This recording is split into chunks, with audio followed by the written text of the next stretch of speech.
my name's Kaithy and I'm an autistic woman. I'm also mum to two neurodivergent children, one of whom is autistic and one has ADHD.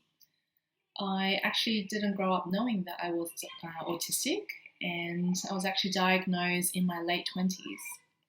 So the first question I'm going to answer in this short video is, when do you thrive? I thrive the most when there is purpose and meaning to life. What I mean by that is an innate drive to really contribute to the betterment of society. So 7 years ago, I was a really profound event actually changed my life. I was diagnosed with a rare soft tissue sarcoma. And having lived through that experience, been treated for it, and really survived it, I guess, it really made me question what I wanted to do with the rest of my life. So I went back to university and studied to become a registered nurse.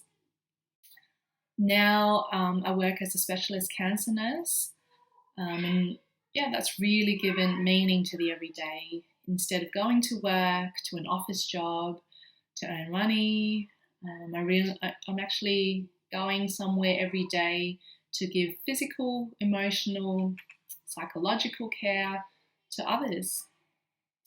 Despite what people might think of autism or autistic individuals, I actually really thrive in the busy hospital environment.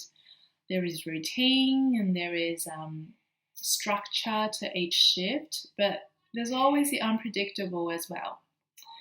My mind is always going at 1,000,000 miles per hour when I do deliver such complex care to patients, but it is extremely intellectually stimulating and hugely rewarding, knowing that I've made a real difference to somebody's cancer journey, but also just made a real difference to their lives.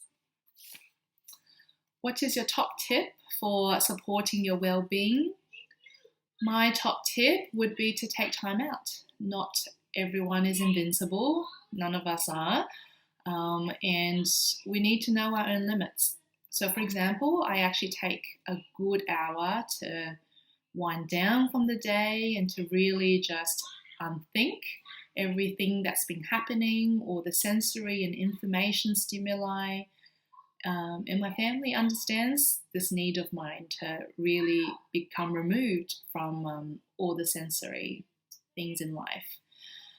I will usually do some mindfulness, listen to some music, and I actually use writing as my therapeutic tool, so I do that as well.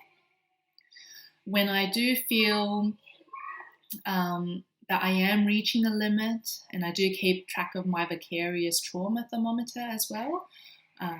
That's what I call it, because nurses are witness to a lot of traumatic events in our line of work. I do need time out from my work as much as I do love it.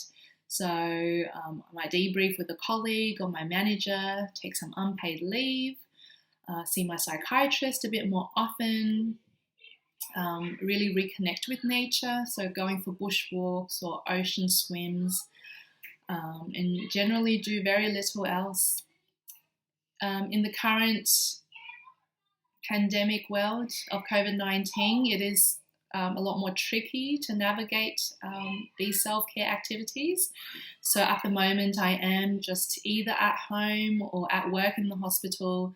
So I do feel like we all need to be more mindful of our well-being as a community. And this enforced self-isolation is actually the perfect time to take time out psychologically and to appreciate the little things in life. That's all for today. See you all next time.